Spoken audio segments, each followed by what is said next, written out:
Welcome to Inside the Firm, a podcast dedicated to small business owners and hosted by entrepreneurs, Alex Gore and Lance Cayko. Each week, they take you on their journey of how to start, run, and grow a business by bringing you inside their architecture and real estate development firm. Get a behind-the-scenes tour of how these business leaders manage their clients and foster company culture while creating new and innovative projects. And now your hosts, Alex Gore and Lance Cayko. To the F9 team, thank you for allowing us to see that the impossible is not only possible, but also incredibly fun. Enjoyed being a part of the F9 crew for a few days. Lindsay and Rebecca. So these two girls came into our office. Women. Yep, these two women. Came into our office for 3 days and got more in-depth training in Revit. And I kind of have to tell a backstory. So like this is their fourth level of training. And I can't even believe what they did, but it's actually so smart. So they were trained in Revit in school, which a lot of you people know. And they're interior designers, right? Yep. Okay. Yep. Training in school for any school is questionable a lot of the times. Generally, I would say, because a lot of it's out of the book and by a person, an instructor that maybe honestly is not practicing or hasn't extensively used the software. Yep. Oh, and even if it's like a full course, it's not from a practicing architect. And even if it's from a practicing architect, and if they're a lot of the teachers are older, they came from the AutoCAD world and they're bringing in bad practices. I don't care. It's true. And then third, a lot of times it's also just a gloss over of many different programs. So they had that. Then at least one of them paid to get professionally trained. At one of these like reseller places probably, yep. Right? Like whoever sells you the software, they also have training centers. Yep. And you go to the classroom, and the problem with that was, here's how you make a wall. Here's how you edit a wall. Oh, here's how you use this. Here's how you use a window. But by the end, it was like, okay, you just kind of showed a whole bunch of stuff, but you didn't get anything like concrete out of it or a system out of it. It was a bunch of disparate parts, right, just thrown together. So essentially useless or not that useful, especially for the money that they paid. Then they bought our Revit lift system, went through all the training, and then the videos. So that was the third layer. That was the third layer. And then I asked them, like I interviewed them. Did you know I recorded them? Yeah, yep. The camera. And I go, and so it'll probably be part of the testimonials. What did you like about it? And they liked that it was geared towards residential and that you made a small cabin. And then at the end, you had like a final piece. And I go, then I had to ask, okay, do you feel like you can apply this to bigger projects then? Because I would hate for everyone to just think like, we're just teaching this small residential. He goes, no, what's great about it is that the whole system is set up. And once you learn all those fundamentals, like now they can apply it to, whatever, because everything's in line. Like they like that there was a fundamental philosophical system that Beautiful. They could follow. Yeah, a structure. And then a portfolio piece at the end. Here's something I built in Revit that's basically almost to a CD level. Okay, great. Yeah. So then, but anyways, these girls are getting after it. These women are getting after it. Don't want to be corrected. Grown women. Yeah. Are getting after it. So they're like, we're going to come and even just get in depth. And when Lindsay said, hey, we're going to come to the office for 3 days. At first I said okay because I didn't think they were going to do it. Because not a lot of people have, And I kind of, Alex and I are so busy that sometimes we don't talk as much as we should. So I was thus this podcast Inside the Firm. Yeah, so I was kind of surprised. Oh, hey, there's two women here. What's going on? And then he filled me in. Yep. So on Monday I started out the first day, and then I had kind of a list of, hey, this is what I think you should learn. And they had their own list, so I was taking down notes. And what was amazing about it was they said, okay, we want to learn design options, and I write. Oh, Jason. You can talk to Jason then. Oh, I want to learn structure. Oh, you can talk to Rob. Oh, so that kind of occurred on the fly. That's cool. Yeah. I want to learn families. And in my head, I'm like, great, Josh. HVAC. Mark. There you go. So then they literally went from desk to desk and had people like, they would tell them like, okay, we have this project. How would you do this? And the guys would just model it for them, record each piece. Oh, we are so smart. We recorded each piece? Wonderful. Piece. So now they have a whole library, and they have it from, not everyone's licensed on a firm, but they are the professionals doing the work. Like, absolutely. Holy cow. Gresh does more structural plans than me. I might review them or whatever. Oh yeah. Design options, Jason. Like I don't. I mean, there's there's little tricks that the guys that end up teaching us too. Absolutely, 100%. Just by giving them a lot more free reign. That because we're not in Revit as much as we should be, or are not should be, but typically, yeah.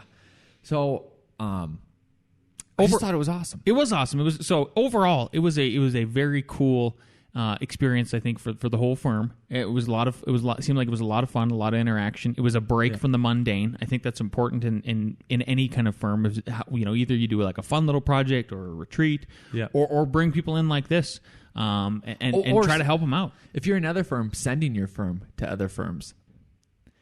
So what I'm reminded of, Microsoft was grooming a guy to be the new CEO. I forgot his name, but you can Google it.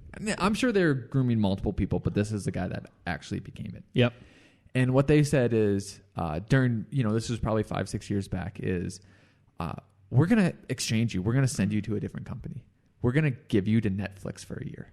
So obviously this guy's very smart, talented. So Netflix is like, oh, I'm sure Microsoft probably even paid for his salary and everything. That's hilarious. They just to throw him in there. Because Microsoft has been around for a while. Netflix, so hey, go see what their culture is. Go see everything they're doing. And they're not competing. Microsoft and Netflix are not competing.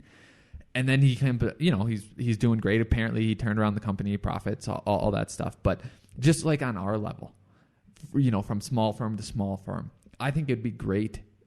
Even if we could do this with one of our guys, maybe we're getting more into multifamily. Go into a bigger firm that's doing multifamily, saying, can this guy come and work on your projects and sit around for a week or two? I don't know. Maybe. Or 3 days. I've never even thought about that in that manner. That's interesting. Yeah. Yeah. Just to get another perspective and experience. Yeah. Yeah.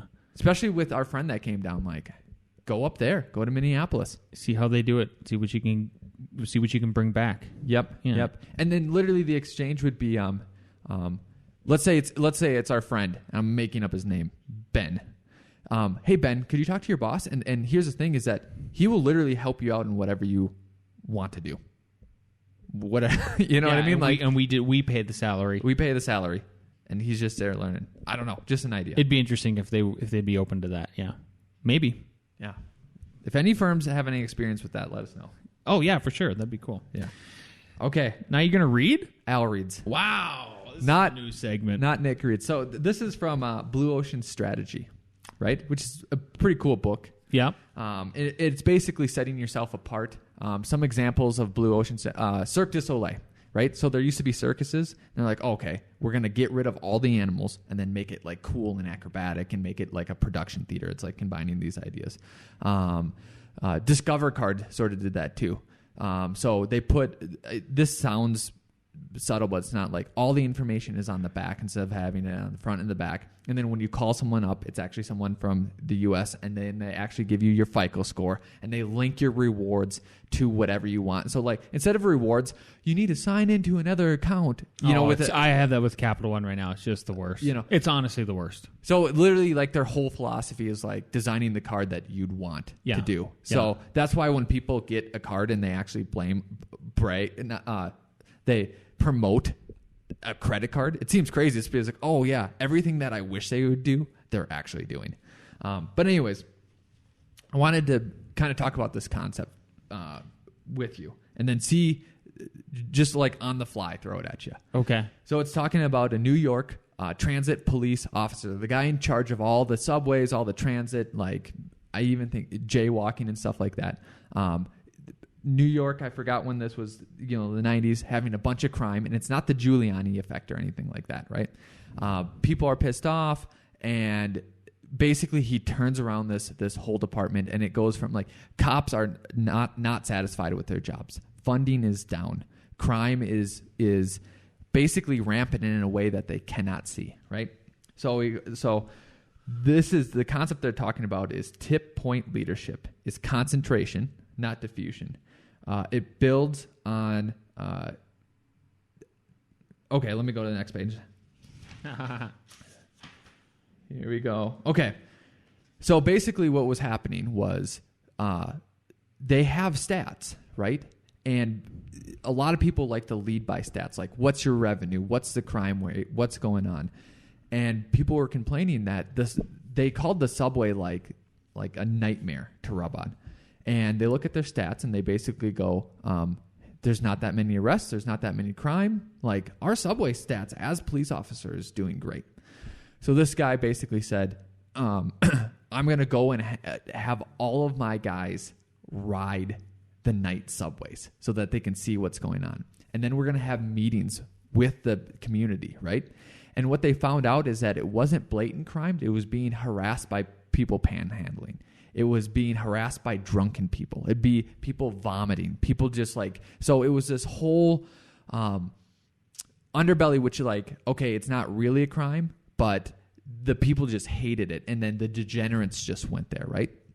So this guy has a problem that everyone's hating at the police. The police are pissed off because they're, not getting anything done, and they're not going to get more funding whatsoever. So how do they solve this like subway issue that literally is a drain on the whole city because everyone has to go through the subway and it's just literally garbage, all this. Oh, yeah, craziness. It sounds terrible. Because the normal solution would be like, okay, we're going to increase patrols. But they couldn't because they didn't have the funding. They don't have enough funding to do anything. So the concept, right? When he got his guys to do this, then was it if they didn't have any funding, he was just like, we got to do something, so we're going to try this for 2 weeks. They didn't went above and beyond. Is that what?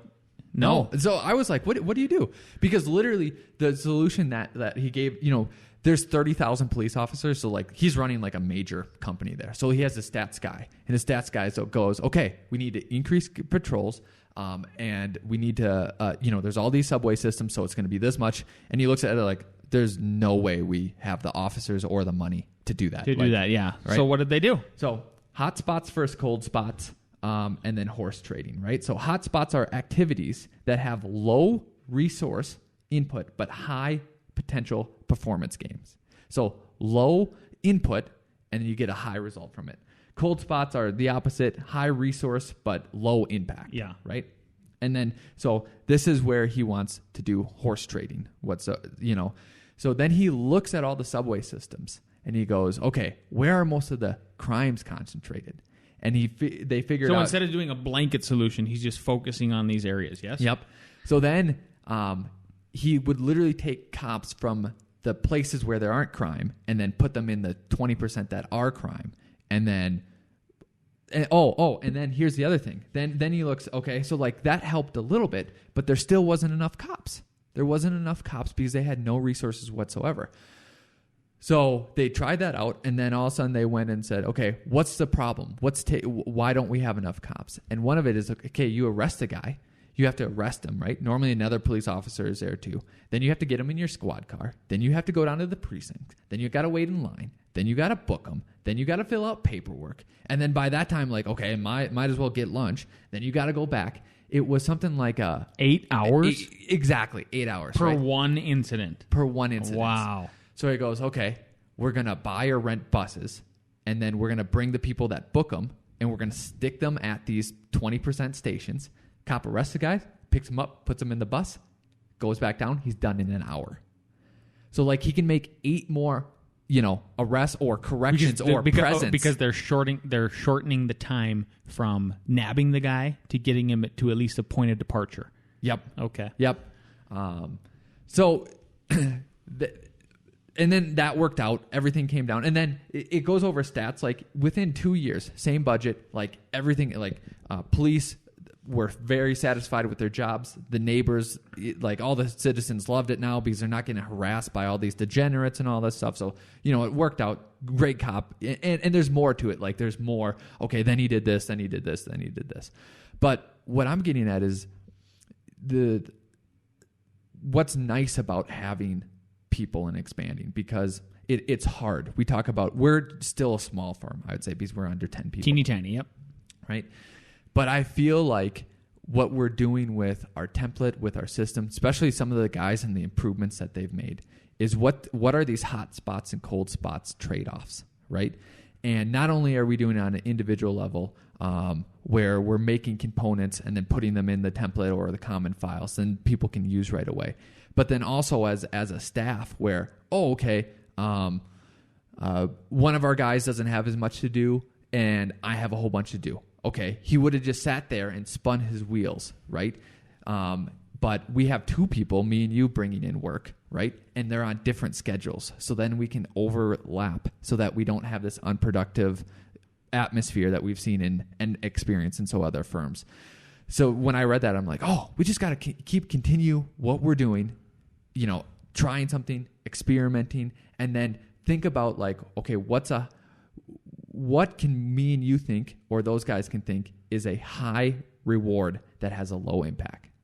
Let's take a cold resource and put it in that hot resource. That's interesting. Yeah. I don't have an answer for you right now, but that was an enlightening story. For sure. But isn't it interesting to think about it just like in your mental model of your head? Okay, where are the hot spots in my firm and where are the cold spots in my firm? Yeah. And then how can I have the biggest impact without increasing resources, without increasing people, without, you know what I mean? Because that's the trick right there. Yeah. One hot spot, how about this? This is an obvious one, though. Oh, there goes your phone. You didn't shut it off. One obvious one is a hot spot of how to get work with low impact, right? So where I think, where you're not having to go down to a meeting or trying to identify, is this a real client right away, right? So I think referrals are number one, right? Yep. That's the least amount you got to put in, so just keep the current clients happy. Actually, I'm going to jump ahead of you. Repeats are number one. Referrals are number two. Repeats, yeah. Because they just call you up and say, like, do the same thing, slightly different, send us over a contract. Okay. Yep. And so then I think the cold spot is somebody contacts us online and they maybe another architect who is retired, this happened this week, drew up the plans, and like, should I spend an hour actually writing up a proposal and getting it out to them and setting up this email, or should I just cut to the chase right away and say, do you have a budget in mind for architectural services? And see if if they throw out a number and it's just like not even close to in bounds, just $750 and just cut to the chase. I think that for me, that's where, if I'm thinking about my time and yes. the reward versus not, a hot versus cold. That's probably where I need to start being, because I struck out this week big time. That literally happened. That is an actual inquiry that we got. And then the other one was actually a repeat client. Well, somehow we were still too expensive. I want to expand on your point because I think it's very great. When you're having that initial meeting, and we've talked about before in past podcasts, and everyone who's listening has listened to every podcast, so it's great that they know that. Yeah. But, there's a list of questions that you're drawing out, and then towards the end, okay, what is your construction budget? What is your timeline, right? If this is a total cold client, totally new, I think it's fair to ask, what is your architectural design budget, right? Because if they might say, we have a budget of $650,000. Then you ask architectural budget. They might say, I have no clue, which means that they may or may not be reasonable.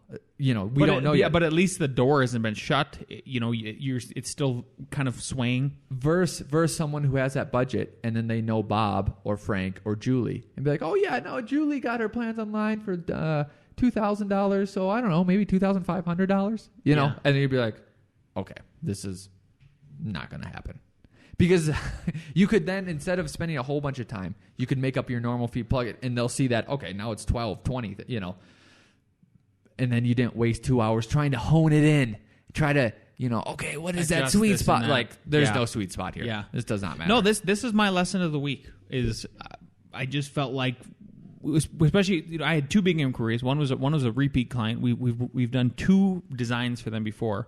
They called us back. They love us. They've even worked with my wife, and I was like, oh, this will be a layup. I'm going to give them a discount here because I know what they're like to work with. Yep. Yeah, it was a very competitive price.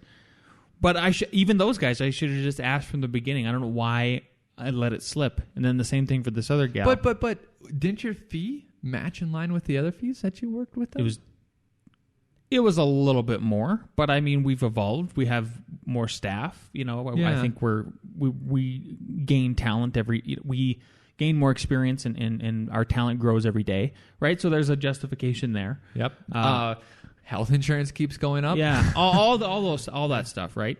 No, we ended up being twice as much as the other people. It's like, wow, well, there's nothing I can do. Yeah.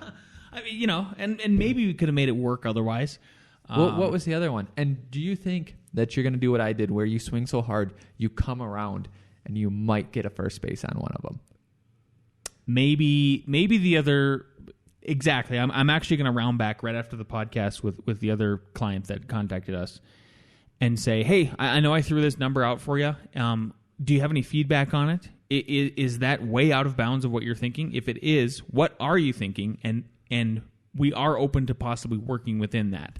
Because what happened last week with one of my strikeouts that came back to be a hit was the client went on Thumbtack and basically said, their budget was so close to ours. I was like, oh, we'll adjust that for an in-town person. That will be a referral. Exactly. You know what I mean? Like, oh, are we literally under $1,000 off? Okay, we can maybe make that work. Now if this person comes back and says, oh no, I need your fees to be a third of what they were, right? Then that seems crazy. And then, but yeah, like I think you were with plus or minus, let's call it like 10%. Really, right. It was about a 10% adjustment. And like you said, if you're thinking about this if we're playing a long game here, this is a local client. It could be more referrals in town. That outweighs the 10%. Yep. And we don't have to travel to this place. So like that, there you go. It's a hot spot. How about that? That is a hot one because instead of driving down to Boulder and Denver, doing it, whatever. Yep. And then the other one is they might go the other one in the West Coast. They might go with this other architect, realize that their service, quality, care, and design is way worse, and then the next house they're like, okay, we'll pay your fee. Yeah, even though this is going to be their retirement house, so whatever. Yeah. But I swear these particular ones, they say that every single time that they're going to retire, and then they sell it and then they make money. It's like, you guys are funny. Yeah. So whatever. So you had to get after somebody this week or stand up for yourself, yeah? There we go. Stand up for ourselves. So this, when there's conflict, how do you deal with conflict? It's conflict with a developer, conflict with a contractor, with anything. And we had to substitute a material, and the contractor was just being What would you? Very heavy-handed and condescending in the way in how his rhetoric read in an email, and you look at these emails and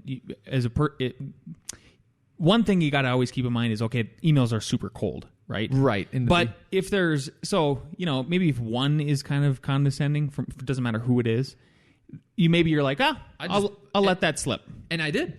Whatever. Maybe he's in a bad mood. But if the second one, then I think you need to start raising your eyebrows, kind of like the Rock, Dwayne the Rock Johnson, where you have the one up and the one down. You're really starting to question it, right? Yeah. And then I think there is if it happens a third time, and if you have been polite the whole time, all the way through, and just kind of like doing the woo-saw stuff with the meditation, right, where you're like.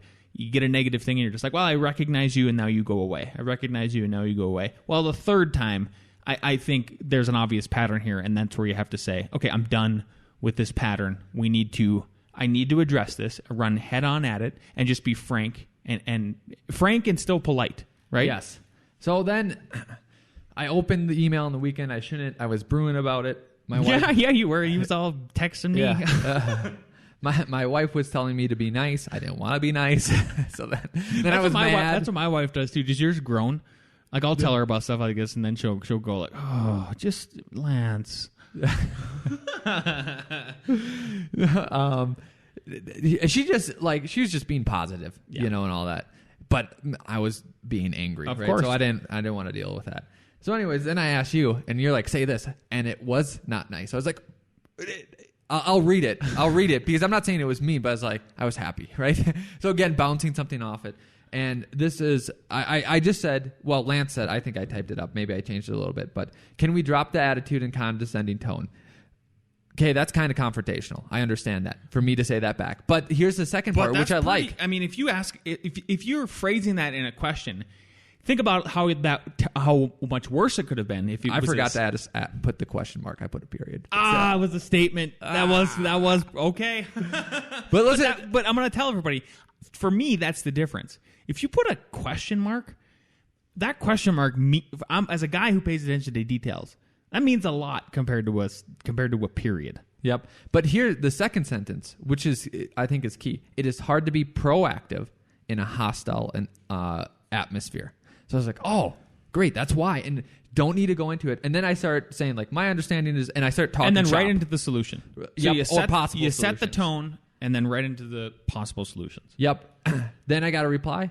Hey, if you took offense, then my apologies. I'm not intending to offend anyone. And then started talking about solutions. Perfect. Clear. Perfect. Yeah. So there are these clear the air moments that absolutely need to happen. Yeah. Yep. So I had a little one this morning. Yep. There's this plans examiner in a county that we're permitting in, and I politely asked him twice in the emails after I copied the client and the engineer, and I said, will you please reply all? And he failed to do it twice, and I finally had to just cut to the chase, and I go, why can't you reply all? And he goes, oh, I'm sorry. I'll do that from now on. Because all I'm trying to do here is herd cats. I need all the cats on one email thread so we can address this stupid problem that he wants us to address. Right. So I've been thinking about our development, right? And then also thinking about how I want everyone to work together in a positive environment. I want everyone to have a good work life, everyone to have a good personal life and all that. But it's interesting that you say that. And then especially in context of who our president now is, Trump. And just to let everyone know, if I ever talk about Trump, I'm not endorsing or whatever, you're more observing, and that's all. I'm observing because everyone can relate to this. So in this book, a few pages back, listen to this. In the realm of experience, positive stimulus reinforces behavior, whereas negative stimulus changes attitudes and beliefs, right? So if you're trying to reinforce something, it's, hey, good job. Hey, keep doing that. Hey, amazing, right? But if something needs to change, right, then negative stimulus is what's associated with changing attitudes and behavior. So the reason I bring up Trump is that, honestly, what does he talk great about? Our military is the greatest, all that stuff. So that's positive reinforcement. When he wants trade or the wall, where does he go? He goes extremely negative, right? I don't know if that's just some subtle whatever, but what I'm getting at is that I don't know how deep to go down this ninja rabbit hole of playing with carrots and sticks, right? Because there's Tim Ferriss recommends a book called Don't Shoot the Dog. And it's all about using positive reinforcement to get a dog and how you never need negative reinforcement such as, like a squirt gun or like, I don't even know what I'd do. Like if you'd hit the dog on the butt.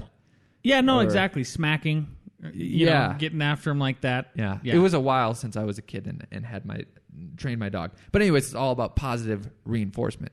And, it can't, because it even talks about if a dog barks at night. Like, how do you do positive reinforcement for a dog barking at night? And the solution was when the dog is not barking at night, like you literally have to get up and like praise them. And then you have to teach them how not to bark when someone walks by or a squirrel walks by. Boy, I think that even goes so far as children. And then I would take it one step, I'd go up from there and go to employees and say, to recognize out of the blue when they do something that is like minutia, that's great and made a huge difference, recognize it. Instead of remediate, instead of like, oh, the negative part, something bad happened and then like that's the only time you ever say, Well, okay, here's a pertinent example to what we're doing and tell me how you do positive instead of negative, because we did kind of negative when we went and addressed the city comments. But I think that, honestly, this might be the harsher way to do it, but they need to change in the way that they analyze what's going on in a building review and not do all this stuff that does not matter and has zero effect whatsoever, right? So do we somehow, when we get comments back from the city, try to shape them and when they have like a code compliance issue or putting something on a sheet that we understand, like, oh yeah, that makes sense, Great comment. Way to go. And then what about... That's interesting. You start conditioning them. And I don't know, because planners change and maybe it's hard to do. But when they talk about like changing your title block, when they talk about like removing like, hey, this is duplicate information. Okay, who cares? Now you saw it twice. Good for you, Do you have any feedback from this train of thought? Well, that was my email exchange this morning with this other planner. Is I clearly stated to him, as I said, what you're asking for is extraneous information, and we don't feel that it's necessary for us to actually draw all this extra stuff. If you look at here on the plans, here's where it is, X, Y, and Z. Okay, can't this be taken care of in the field? Can the engineer inspect this or whatever? So instead of what it got him to, it was sort of like the art of negotiation, right? Where you ask for everything. You know, you're not going to get everything. You're going to get halfway. So where I got halfway was, he goes, a letter will suffice from the engineer clarifying this issue, rather than detailing the whole thing. So it was a negotiation tactic where I just said, nope, stand foot in the line here. This seems crazy that you're asking for this. So is the answer with the ones, instead of just complying, because the first couple rounds, you know, you just comply with the comments that are crazy, right? Because you don't want to have the reciprocal effect, the mirror effect. We know mirror neurons. You got to set it up. Yep. Because if you say no, then they are going to automatically, subconsciously want to say no to you. Exactly. So there's a comment that doesn't is about getting rid of grids on a title block. So I think the answer should be in the future is to say, hey, we believe that this is, you know, and doesn't pertain to the site, you know, in a nice way. Have them think about what they're doing, and then so literally instead of just an answer, and it's easy for them. Anytime there's something that is something that's dumb, you literally have to write out a paragraph making them think. Yes. So that when it comes to the process, and that's how it's positive. You're asking them to think about it. Think about this. Does this have any effect on what we're doing? Absolutely. But I think you're right. So now it's our responsibility. Extreme ownership, Jocko Willing. Extreme ownership. Check it out. But you have to set it up like you're saying. You can't go right away. There's no. So like back to this email exchange you had this morning. This is the last item. So we've already done the, hey, no problem. Here's how this is addressed. We've solved the problem. Okay, yep. And then you're still like, okay, now you're still asking for more, and then lay it on them and have them think about, like, can it be addressed in this way? And then they go, well, technically yes, but all right, fine, a letter will suffice. And then, can you somehow say in the end, we feel like not doing this would make the project go smoother and focus on more priority issues? Yeah. Right. Yep. There you go. There you have it. There we go. Interesting. All right, that's it. I think it's now time for our bestie, Nick, with NickReads. Hello, best friends. I hope you had a great couple of weeks. A reading. Design must solve the problem of opportunity. Remember this old adage? I could do really great work, if only I did not have a client. This attitude stems from a widespread culture in the professional service community, where the providers see clients as a means to achieving their personal goals and ambitions. They see their work as precious and untouchable. I suppose the perspective is okay if you're an artist, but it's no way to build a professional service firm. The proper way is to put your clients' needs first, produce value for them, and then you can allocate your profits as you see fit.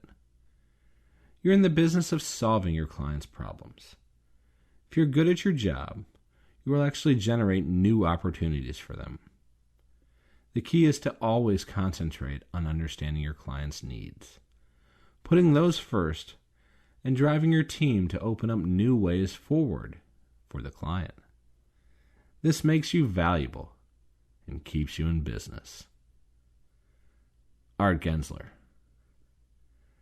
Al, that's how you handle the press? Get yourself a bottle of Zacapa or a sixer of Zima. Drink up and curse the system like the rest of us. Toodles! Good. Do you know you can still get, like, they just rolled out Zimas again? I want everything from the 90s to come back. Do they still have Mellow Yellow? Right? They're still Mellow Yellow. That's good. the thing. Yeah. So you got some notes there. I've got some notes. So not all of our projects are high-level design stuff, and they never have been, and they never will be. Right. We have a nice variety. So what's the challenges with that? It's one thing for you and I to be comfortable with doing that stuff, but it's a whole other thing trying to get the staff to be comfortable with that at the end of the day, right? And I think Art obviously nails it on the head every single time, right?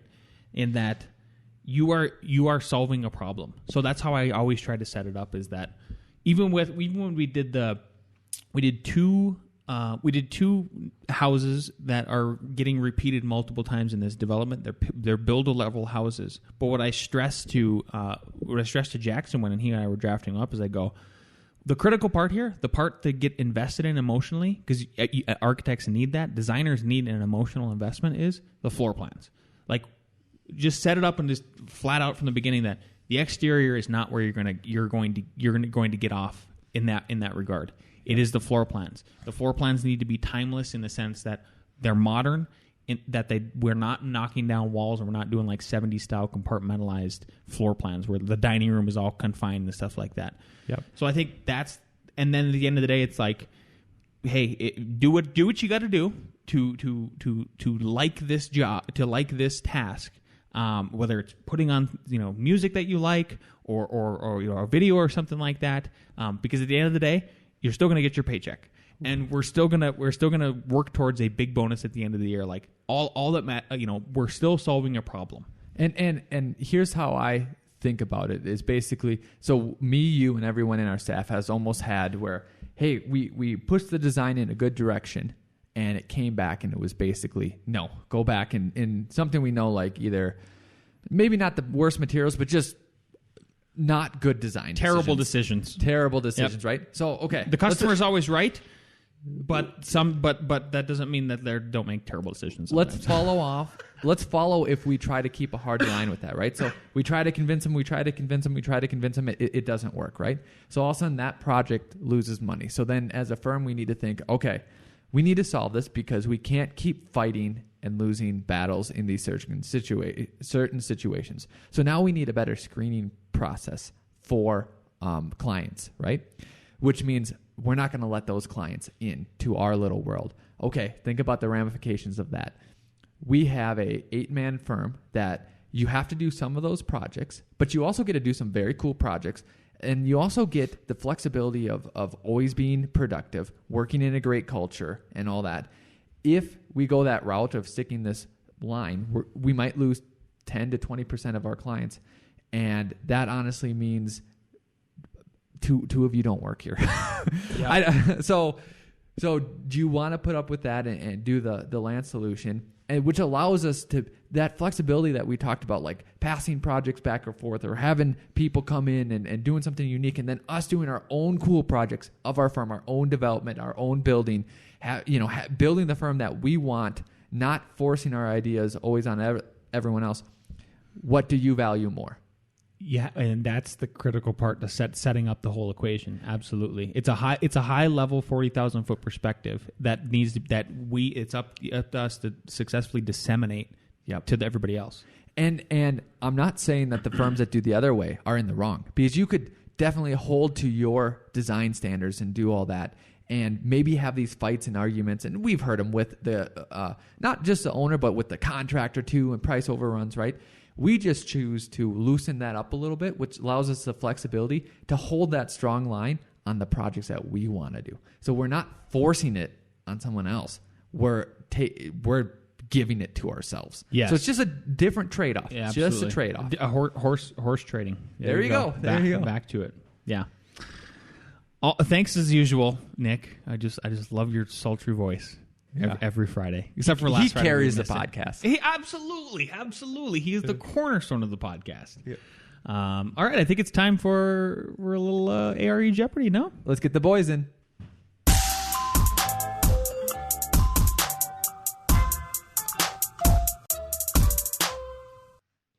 Okay, we're here with the boys doing A.R.E. questions. Just a shout out before we get going. This is sponsored by 2 different entities. One, Designer Hacks. So designerhacks.com, that's where we get all the questions from. I use them to study for my tests. They are absolutely great, so go do that. And then on a more philosophical, getting your mindset right, go get Evan Troxell's book, A.R.E. Hacks. That's going to put you in the right perspective and mindset to study, pass, and win on the test. So let's just get into it. First question. An architect is designing a building in Southern California, SoCal. What type of climate region should the architect anticipate to design for?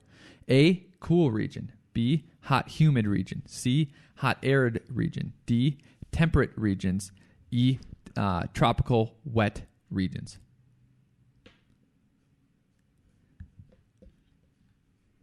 SoCal. Oh, I forgot to mention that one of the guy who wins a lot is gone. Alex Gresham. We have Ross in his place. Ross is one of our newer employees. I don't even think you're starting to study yet. But do you Definitely not. Do you feel the spirit of Gresh? Okay, let's see what we have for answers. So B, D, hot humid. C is the answer. Hot arid. We have. Did anybody get it? We know. Wow. Yeah. Hot arid. Okay. Next question. This is a check 4 out of 5. I do not envy you guys. Typical property description. You know what? Most of you have dealt with this. So this is very applicable. Typical property description would contain which of the following data? Check the 4 that apply. A, lot number. B, bearing and lengths of the property lines. C, area of the site. D, zoning requirements. E, corner markers. Corner markers. Check the 4 that apply. And we're going to do it again. A, lot numbers. B, bearing and lengths of property lines. C, areas of the site. D, zoning requirements. E, corner markers. A typical property description would contain which of the following data? Check 4 that apply. Yep. So basically think about when you get a site plan, the survey in from the surveyor, what's on there? What's going on? In the description, though. Yeah. But, I mean, you'd find these on the Graphically. thing too. You'd Sure. find them on both. Sure. Okay. Lot numbers, bearing and lengths of the property lines, area of the site, zoning requirements, corner markers. So only one of them. Just choose one of them that's not going to be on there. Okay. We got it? So he says D's not going to be on there. D's not going to be on there. D's not going to be on there. You are all correct. You're Nice. Everybody's still tied. still tied. All right. Here we go. I've got number 3. Question number 3. On a topographic map, a slope is represented with contour lines that are spaced closer together at the lower elevations. Which landform would this represent? A, concave slope. B, uniform slope. C, ridge. D, convex slope. Or E, plateau. I'll read it again. On a topographic map, a slope is represented with contour lines that are spaced closer together at lower elevations. Which landform would this represent? A, concave slope. B, uniform slope. C, ridge. D, convex slope.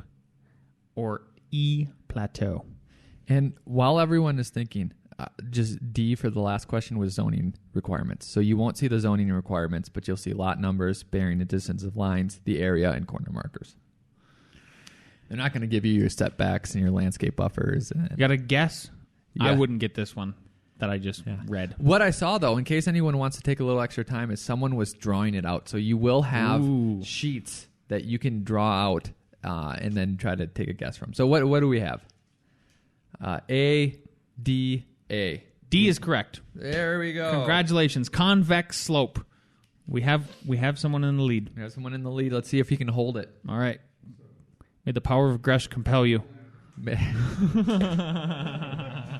Now they're discussing.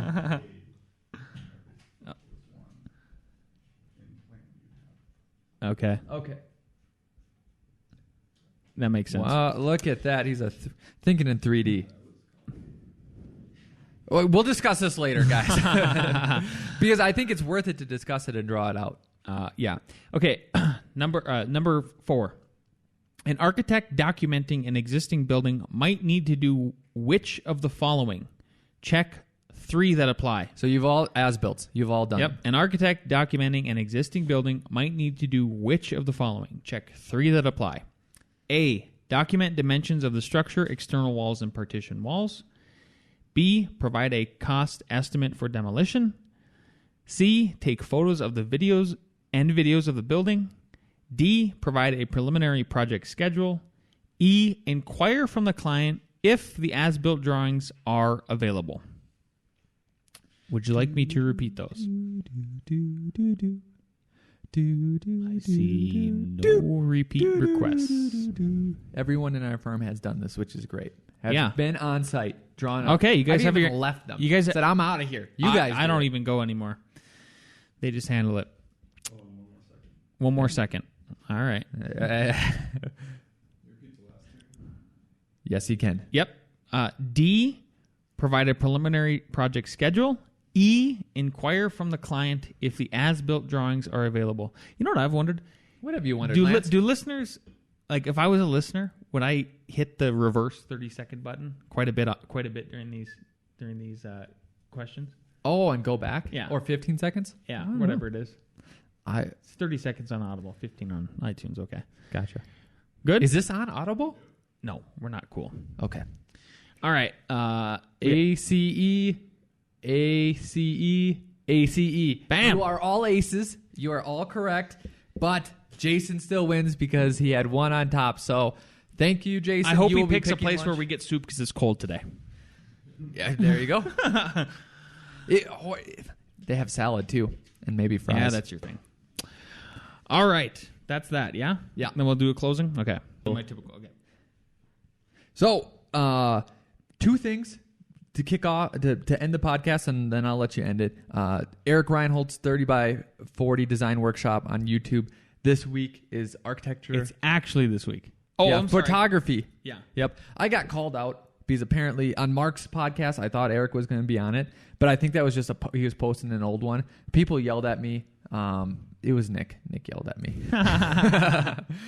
So, anyways, actually, then transitioning to Mark, right? He always says if we build better businesses, we can build better architects and better architecture, which is kind of what we were talking about.